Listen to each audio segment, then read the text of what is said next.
नमस्कार। आप देख रहे हैं स्पेशल कवरेज न्यूज और मैं हूं आपके साथ शिव कुमार मिश्रा। नव वर्ष की आपको सबको बधाई और शुभकामनाएं। हमारे साथ एक तस्वीर है। तस्वीर में है बंगाल की शेरनी कही जाने वाली ममता बनर्जी के भतीजे अभिषेक बनर्जी। अभिषेक बनर्जी 10 सांसद और मंत्रियों को लेकर चुनाव आयोग के कार्यालय पहुंचे थे। वहां मुलाकात की और वो अंदर का पूरा हाल, अंदर का पूरा सजरा, अंदर की क्या बात हुई, उन्होंने अपने वीडियो में जो लगभग 35 मिनट से ज्यादा का है पूरा हाल बताया है। आंखों देखी बात बताई है और इस पूरे वीडियो को देखकर आप समझेंगे कि चुनाव आयोग कैसे वोट चोरी कर रहा है, कैसे जवाब नहीं देता है, कैसे सवालों पर गोल गोल घुमाता है, कैसे हमारी बात सुनने को राजी नहीं है। एक एक शब्द, कब उंगली दिखाई, कब अभिषेक बनर्जी ने कहा उंगली नीचे कर लीजिए, क्यों कहना पड़ा, लोग इसे गलत मानते हैं। लेकिन जब चुनाव आयोग की पूरी ये टीम, ज्ञानेश कुमार की ये पूरी कंपनी जब लोगों की बात नहीं सुनती है, नहीं समझती है, तो फिर ऐसे ही सवाल और जवाब होते हैं। वो सरकार के नुमाइंदा बन क्यों गए? वो सरकार या भाजपा की तरफ से क्यों दलीलें देते हैं? वो क्यों नहीं बताते कि BLO 2 को क्यों नहीं शामिल होने दिया जा रहा है, क्यों बुलाया जा रहा है, क्या क्या कहा है उन्होंने? सभी सवालों के जवाब मांगे, एक भी सवाल का जवाब नहीं दिया। उंगली उठा उठा के, उंगली दिखा दिखा के बातें कर रहे थे, जिस पर भड़क गए थे अभिषेक बनर्जी। उन्होंने उसके बाद निकल के पूरी प्रेस कॉन्फ्रेंस की है। पूरी प्रेस कॉन्फ्रेंस आपने सब जगह नहीं देखी होगी, किसी ने 2 मिनट का वीडियो डाला है, किसी ने 3 मिनट का डाला है। हम ये पूरी प्रेस कॉन्फ्रेंस आपके समक्ष लेकर आए हैं, इसे देखें, इसे समझें और उसके बाद हमें कमेंट में जरूर बताएं। इस वीडियो को देखने से पहले आपसे वही गुजारिश, चैनल को जो साथी अब तक सब्सक्राइब ना किए वो सब्सक्राइब करें, बेल आइकन बटन दबाएं, हो सके तो ज्वाइन करें ताकि हमारा आर्थिक मदद हो सके। और देखिए अभिषेक बनर्जी का पूरा वीडियो। आज तृणमूल कांग्रेस की तरफ से 10 मेंबर ऑफ पार्लियामेंट और वेस्ट बंगाल गवर्नमेंट के senior cabinet ministers, 10 members election commission के फुल बेंच के साथ, चीफ इलेक्शन कमिश्नर और 2 इलेक्शन कमिश्नर, इनके साथ हमारा एक मीटिंग पहले से तय था, जो 8-10 मुद्दों पे आज बात हुआ है। और 12 बजे ये मीटिंग शुरू हुआ, अभी 2:45 बज रहे हैं, 2.5 घंटा मीटिंग चला है। 10 मुद्दे पे जो आज हम लोग बात किया है, पिछला बार जब हम लोग आए थे, हमारा पिछला 1 महीना पहले 28 नवंबर को एक 10 लोगों का डेलीगेशन आया था। उसमें 5 सवाल चुनाव आयोग से किया गया था, इलेक्शन कमीशन से किया गया था, जिसका पिछला बार एक भी सवाल का सटीक जवाब नहीं, लेकिन वो लिस्ट अभी तक पब्लिश नहीं हुआ है। कल रात को जब मैं दिल्ली आया तब मुझे पता चला कि AERO का जो लॉगिन है, ERO का नहीं, AERO, उस लॉगिन में पार्ट बाय पार्ट कुछ लॉजिकल डिस्क्रिपेंसीज के केसेस अपलोड किए गए, लेकिन उसमें भी जो ऐप के थ्रू अपलोड किया गया, उस ऐप में भी बहुत सारे फ्लॉज हैं, जो आज मैंने मीटिंग में बताया। जैसे ही आप लॉजिकल डिस्क्रिपेंसीज के कोई केस में जाते हैं तो वहां पे 4 ड्रॉप डाउन आते हैं।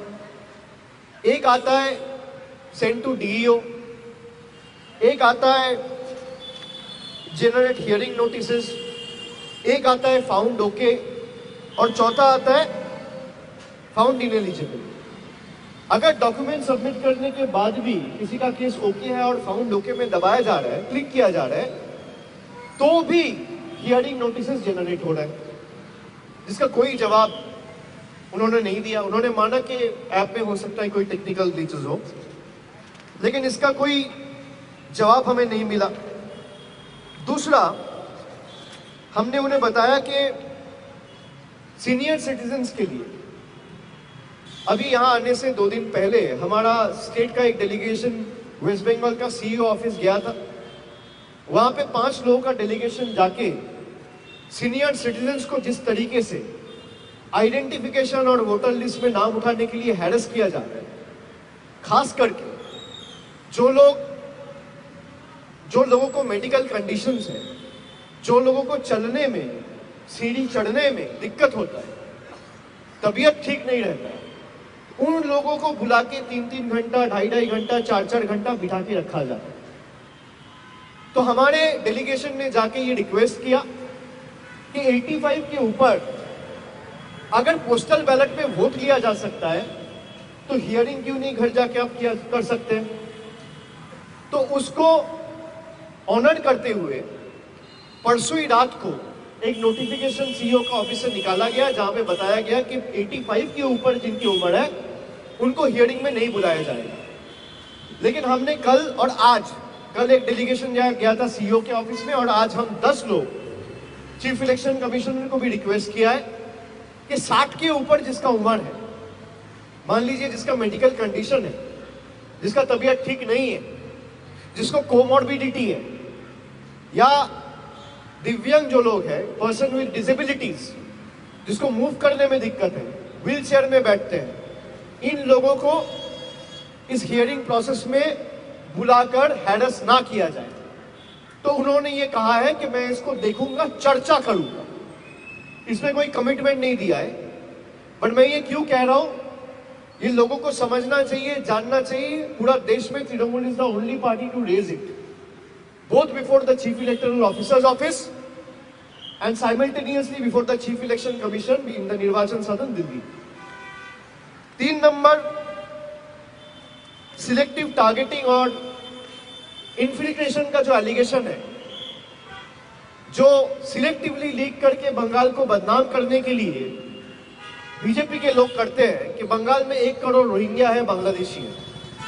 तो मैंने इलेक्शन कमीशन से कहा कि ये जो 58 लाख लोग ड्राफ्ट लिस्ट में जिसका नाम नहीं उठा है, उसमें से कितने लोग बांग्लादेशी है और कितने लोग रोहिंग्या है, जरा इसकी सूची आप सार्वजनिक करें।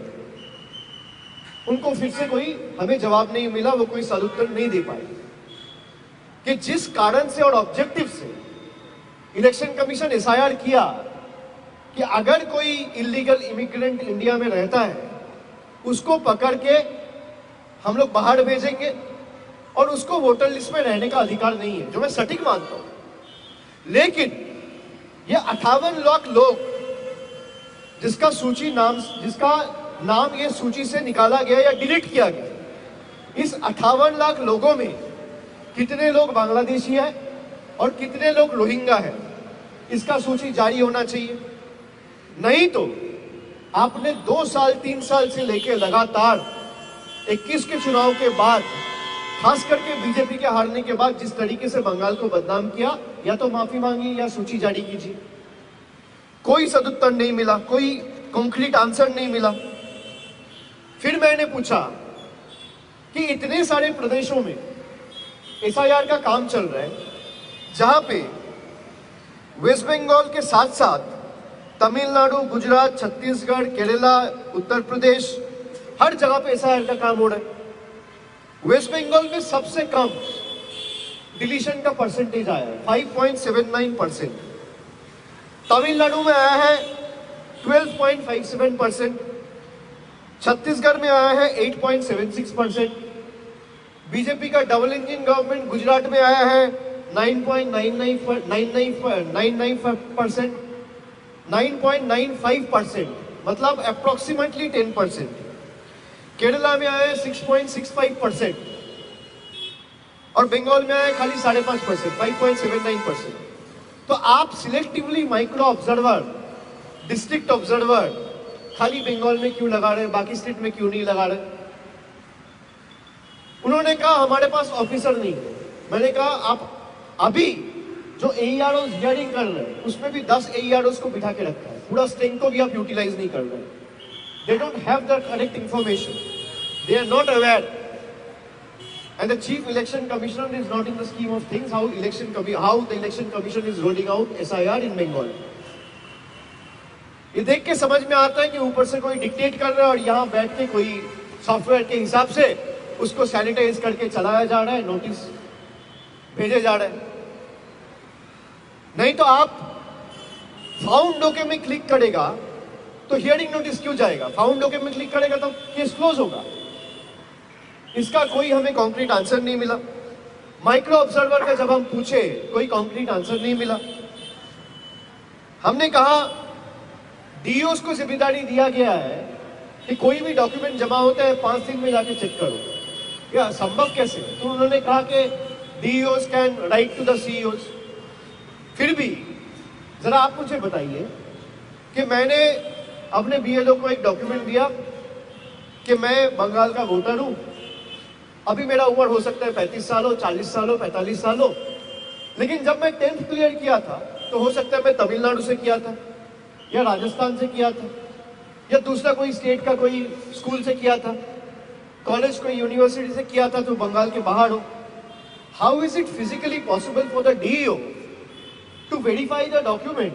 And there will be thousands of documents, not just 1 or 2, there will be tens, thousands of documents. How is it physically and literally feasible for the DEO to verify those voluminous documents within a short span of 5 days? Isn't this decision arbitrary?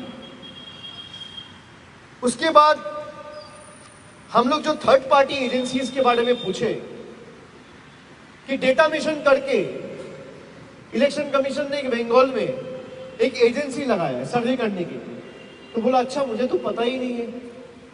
और अगर मैं झूठ कह रहा हूं तो जरा वहां पे सीसीटीवी था, फुटेज रिलीज करे मीडिया के सामने। भाई हमारे पास तो कैमरा नहीं थे, गया इलेक्शन कमीशन का प्रीमाइस में, हर जगह सीसीटीवी है, चेक करके अंदर गए। तो आप अगर सच कह रहे हो, पूरा 2.5 घंटा मीटिंग का सीसीटीवी फुटेज आप रिलीज कर दो, लोग देखे क्या बात हुआ, कौन झूठ बोला कौन सच बोला।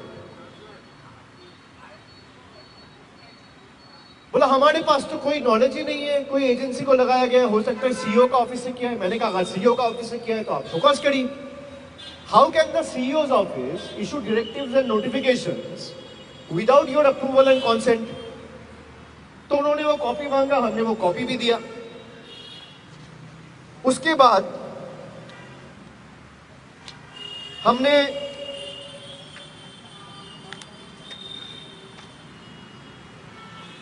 ये जो ईआरओ से बिना पूछे नाम डिलीट किया जा रहा है बैकएंड से सॉफ्टवेयर करके,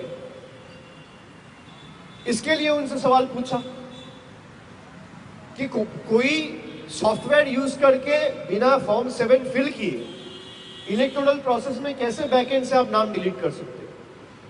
तो उन्होंने कहा कि अगर किसी ने इन्यूमरेशन फॉर्म नहीं भरा तो उसका नाम डिलीट होगा। मैंने कहा सही है, एकदम सही है, इन्यूमरेशन फॉर्म नहीं भरा, नाम डिलीट होगा। जो जिंदा है उसका नाम कैसे डिलीट होगा? बोला फिर तो वो फॉर्म 6 फिल कर सकता है। मैंने कहा लेकिन जिम्मेदार कौन है?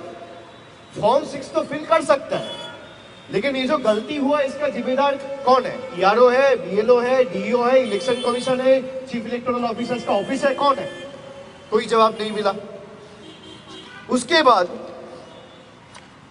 हमने miss interpretation of voter mapping, जब बंगाल में एसआईआर का सूचना हुआ तब, और ये मीडिया में वाइडली रिपोर्टेड था कि 45% लोग अनमैप्ड है, डेटा नहीं मिल रहा है।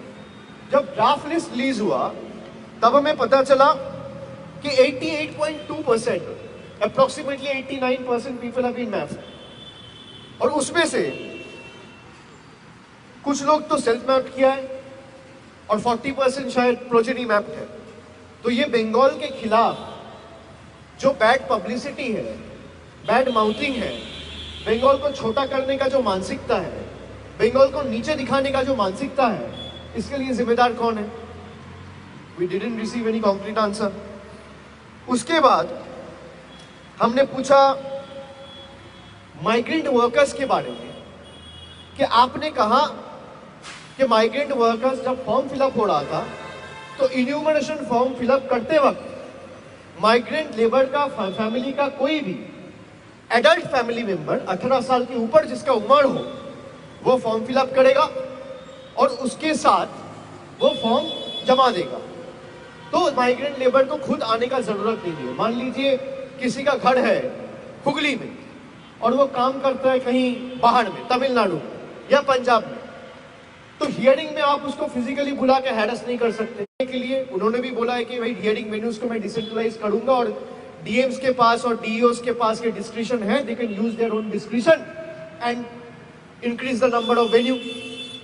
तो ये चीज स्टेट को उन्होंने लिखित में दिया नहीं था, आज मुझे बोला, पता चला, तो we will look into it कि अगर हियरिंग वेन्यूज बढ़ाया जा सकते हैं तो लोगों को दिक्कत नहीं होगा। उन्होंने बोला कि आपके BLA-2 क्यों हियरिंग वेन्यू में जाएगा? मैंने बोला क्यों नहीं जाएगा? अगर BLA-2 बूथ में बैठ सकता है, पोलिंग स्टेशन में बूथ का एजेंट बैठ सकता है पार्टी का, जब आप इन्यूमरेशन फॉर्म डिस्ट्रीब्यूट कर रहे हैं तब BLO के साथ BLA-2 जा सकता है, तब हियरिंग में BLA-2 क्यों नहीं जाएगा?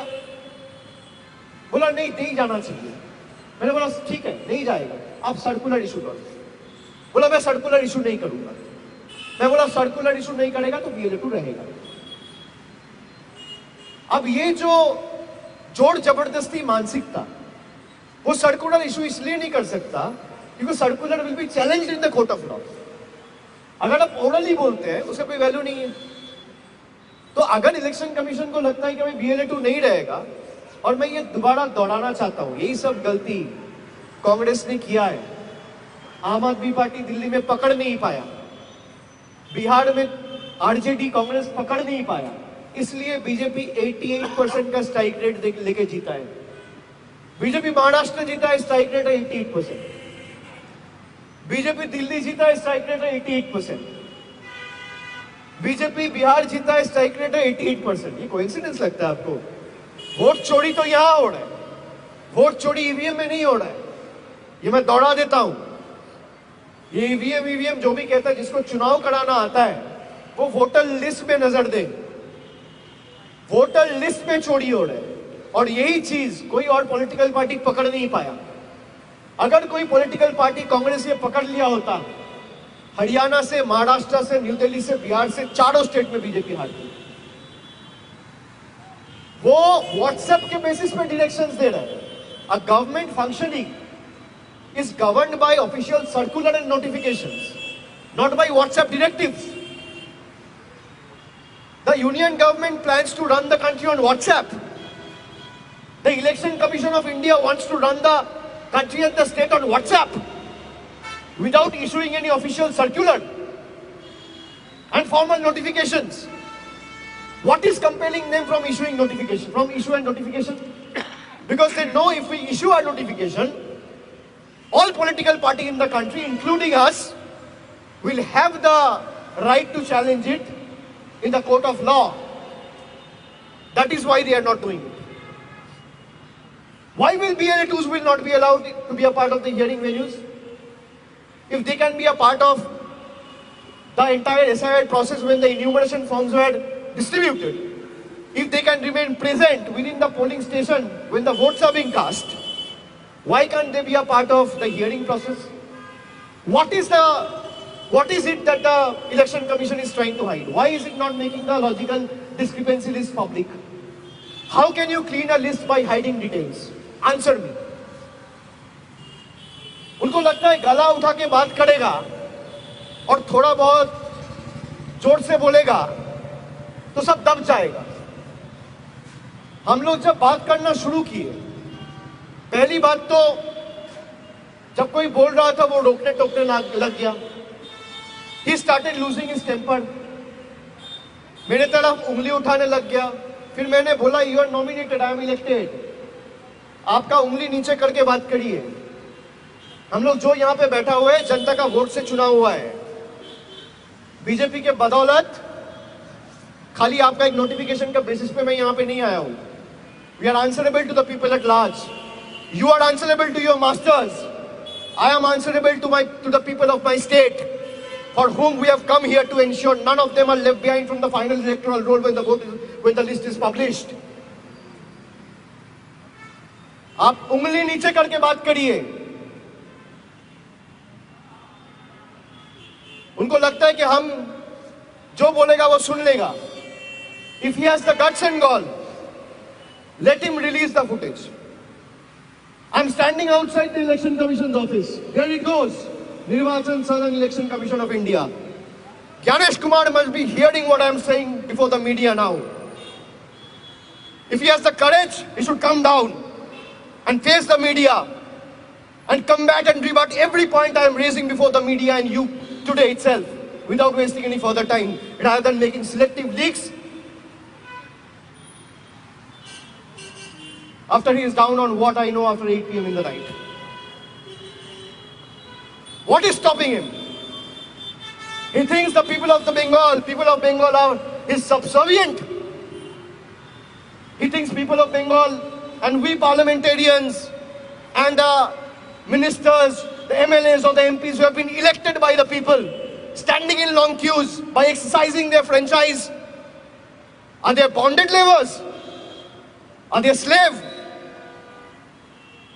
Apart from 2 or 3 basic questions, he has failed to answer any of the valid questions we have raised. Why are you not able to make the logical discrepancy list public? What is stopping you from issuing notifications barring the BLA2 from entering hearing venues? What is stopping you from decentralizing hearing venues? What is stopping you from issuing orders to give relief to old age people, especially senior citizens? Because as per the government standards, both state and center, senior citizens are the one who are above the age of 60. And especially the ones who are living with medical conditions, who are medically vulnerable, who are living with comorbidities, PWDs. Why will they go in a hearing venue and wait hour after hour? Who will provide relief to them? They look up to the constitutional authorities of the country. It is your constitutional right to protect them, to give relief to them. You will wait what directions I receive from the PMO or the Home Minister's office, because this Chief Election Commissioner was the cooperative secretary before it took over. Wasn't he the cooperative secretary? Who was the cooperative minister? What was the name of the cooperative minister and what is the name of the cooperative minister right now? It is Mr. Amit Shah. Do you think it's a coincidence that all of a sudden the cooperative minister secretary is being sent as the Chief Election Commissioner? He was sent on a mission to destroy this office, destroy this institution. He was sent on a mission to destroy our country. And this building, which the fathers of the constitutions have created, the constitution that the forefathers of the country has created, the constitution that Baba Saheb Ambedkar has made, he was sent on a mission to destroy the constitution and this institution. This is not a mere coincidence. He thinks that whatever was told to him, we have only come here to become all ears and just listen to what he says and not ask any questions in return. That is not the case. People of Bengal are made with different, they're made different, they're built different. We are not built like that we will bow down before you. We will not sell our spine. Let BJP put their entire might and use all the agencies and whatever they have at their disposal. Still, people of Bengal will win the state lock, stock and barrel and defeat the BJP. They have fallen flat on their face in 2012, 2021, 2024. They will fall flat on their face again in 2026. If we have to bow, we'll bow before the power of the people, not before the people in power. If any of you have an iota of journalistic ethics left, I'm not blaming anyone or trying to demean you or look down upon you. You people are extremely important for a transparent democracy, for a transparent electoral system. Ask Mr. Gyanesh Kumar to release the footage before making any selective leaks. 2.5 hours. And he is the only one who spoke. None of the other election commissioner. One spoke briefly for 30 seconds, trying to make a point. Everyone remained mum, stayed quiet. What was the brief? That only Mr. Gyanesh Kumar will come, speak, 10 Trinamool MPs and ministers will come, listen to Mr. Kumar and go out. Tata bye bye. We have come here to bid goodbye to your government, Mr. Kumar, Mr. Shah. This is a challenge. This is a challenge to you. You put everything you have at your disposal. जितना ताकत लगाना है आप लगाओ. आप election commission को लगाओ, आप सीबीआई को लगाओ, आप ईडी को लगाओ, आप इनकम टैक्स को लगाओ, आप पैरामिलिट्री फोर्स लगाओ, आप जुडिशियरी को लगाओ, आप मीडिया को लगाओ. जनता हमारे साथ है. यही चीज अगर कांग्रेस पकड़ लेती तो आज हारती. आज बीजेपी हारती. यही चीज पकड़ नहीं पाया. मैं appeal to all like minded party, specially the one in the opposition, कि वोटर लिस्ट में चोरी हो रहा है, सॉफ्टवेयर से चोरी हो रहा है, ईवीएम से चोरी नहीं हो रहा है. बिकॉज ईवीएम आपको चेक करने का मौका मिलेगा. You are not getting to understand what algorithm they are running and what kind of software they are using to remove 50 lakh 1 crore voters and disenfranchise them. यहीं पे चोरी हो रहा है और इसको रंगे हाथ पकड़ लिया गया है. अगर चोरी नहीं हो रहा है तो लॉजिकल डिस्क्रिपेंसीज का जो 1 करोड़ 36 लाख लिस्ट है ये रिलीज करें. भाई एसआईआर पहले भी हुआ है, कोई दिक्कत नहीं है, लेकिन कोई सस्पिशियस लिस्ट बोल के कभी नहीं था. लॉजिकल डिस्क्रिपेंसी बोल के कोई लिस्ट नहीं था. 2002-03 में जब एसआईआर हुआ था, there was nothing called suspicious list. And I have told the Chief Election Commissioner, you are trying to weaponize the electoral roll. You are trying to weaponize the electoral roll based on this suspicion list. कहां से आया ये suspicious list? कौन बनाया? आपका software चला के दिखाइए. चलो हमें छोड़ दीजिए, मीडिया वालों को दिखाइए कैसे सस्पिशन लिस्ट बना, कौन सा सॉफ्टवेयर से कौन सा एल्गोरिथम रन करके. जरा आप मुझे बताइए, एक सवाल, मीडिया के कोई भी मुझे बता दे. 7 करोड़ 66 लाख वोटर्स बंगाल का वोटर लिस्ट में था. 58 लाख वोटर निकल गया. अब 7 करोड़ 8 लाख वोटर है. भाई जिस एक्सरसाइज को करने में 80,000 BLO, 8,000 BLO supervisor, 3,000 AERO, 300 ERO, 23 DEO और पूरा मशीनरी लगा के जो आप 2 महीना में करें, इलेक्शन कमीशन के पास कौन सा ऐसा जादू है कि वो 1 घंटा में लिस्ट सैनिटाइज करके बता दिया कि वो 1 करोड़ 36 लाख लोगों का डिस्क्रिपेंसी है. जादू छड़ी क्या है? What magic wand does they have? किसके बेसिस पे, आधार पे? आप लोगों को जो लॉजिकल डिस्क्रिपेंसी का डेटा दिया गया वो कब दिया गया? 16 दिसंबर. ड्राफ्ट इलेक्टोरल रोल कब रिलीज हुआ? 16 दिसंबर. भाई एक ही दिन में जो 1 लाख लोगों को 2 महीना करने में लगा, आप एक दिन में 1 घंटे में करके कैसे दे दिए? जरा इसका सवाल दे दीजिए, जवाब दे दीजिए. भाई इससे पता चलता है कि आप कितने डरे हुए हो. आप चाहते ही नहीं हो लोग वोट दे. पहले वोटर सरकार तय करती थी, अब सरकार वोटर तय करता है. यही तो बीजेपी का नया भारत है कि पहले वोटर तय करता था कि प्रधानमंत्री कौन बनेगा, सरकार में कौन बैठेगा. अब सरकार तय कर रहा है कि पोलिंग स्टेशन में कौन जाएगा और वोट कौन देगा. पूरा देश को इकट्ठा होकर इसको रोकना चाहिए और हर पार्टी को इस इलेक्टोरल रोल में जो चोरी है उसको पकड़ना चाहिए. हमने ये चोरी पकड़ा है. बंगाल में आपने नहीं देखा कितने लोग, हमारा एक काउंसिलर डांकुनी म्यूनिसिपैलिटी में जिंदा है, उसको डेट दिखा दिया. ऐसे हजारों केसेस है, मैं लिस्ट दे दूंगा.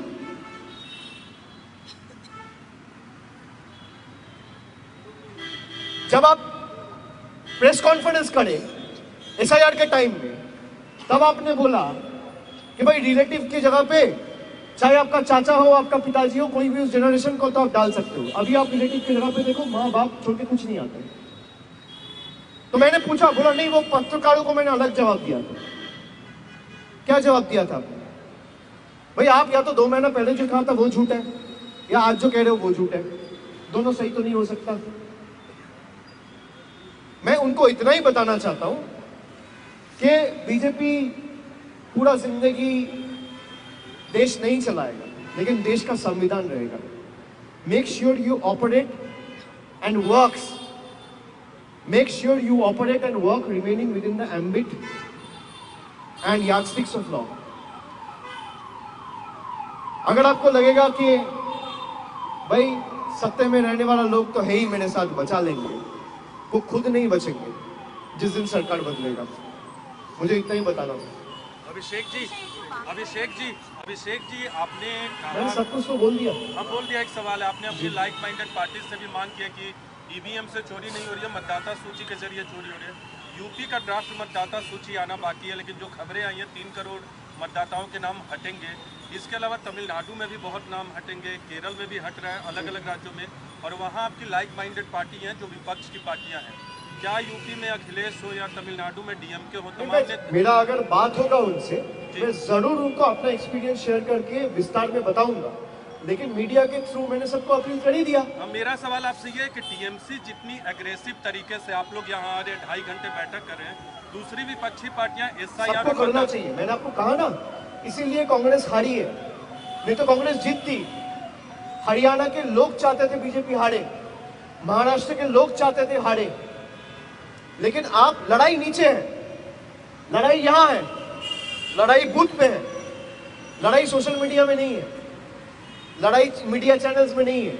जो लोग सोचता है कि भाई 2-4 टिप्पणी करके मीडिया में बोल के जीता जा सकता है, वो गलत कर रहा है।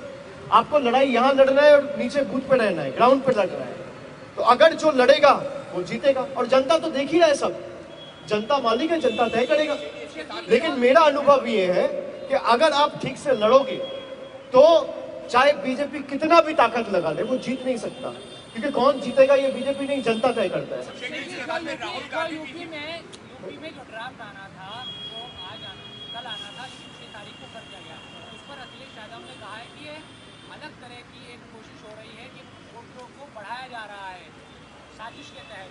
वो चुनाव पे आरोप लगा रहे हैं। आपको लग रहा है कि तमाम चीजें भी साजिश तो हर जगह हो रहे हैं, साजिश को पकड़ना तो पड़ेगा, खाली आरोप लगाने से नहीं होगा। मैं आपको वही कह रहा हूं कि हम लोग ने तो साजिश पकड़ लिया और दिखा दिया, और आपको कह रहा हूं भाई दिखा दीजिए सीसीटीवी फुटेज, कौन सही है कौन गलत है।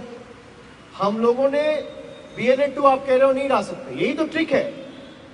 वो सर्कुलर नहीं इशू करेंगे, व्हाट्सएप पे चलाएंगे। अब दूसरी पार्टी के लोग मान लेते हैं, तृणमूल नहीं मान रहे। We will go as per the law, not what directives they issue on WhatsApp. आपने ये अभिषेक बनर्जी का पूरा वीडियो देखा, आपकी राय क्या है? क्या अभिषेक के सवाल गलत थे, या अभिषेक बनर्जी ने गलत शब्द, गलत तथ्यों से सवाल उठाए, या फिर सबूत नहीं थे? जब सबूत थे तो चुनाव आयोग ने जवाब क्यों नहीं दिए? आपकी क्या राय है, मुझे जरूर बताएं। धन्यवाद, नमस्कार।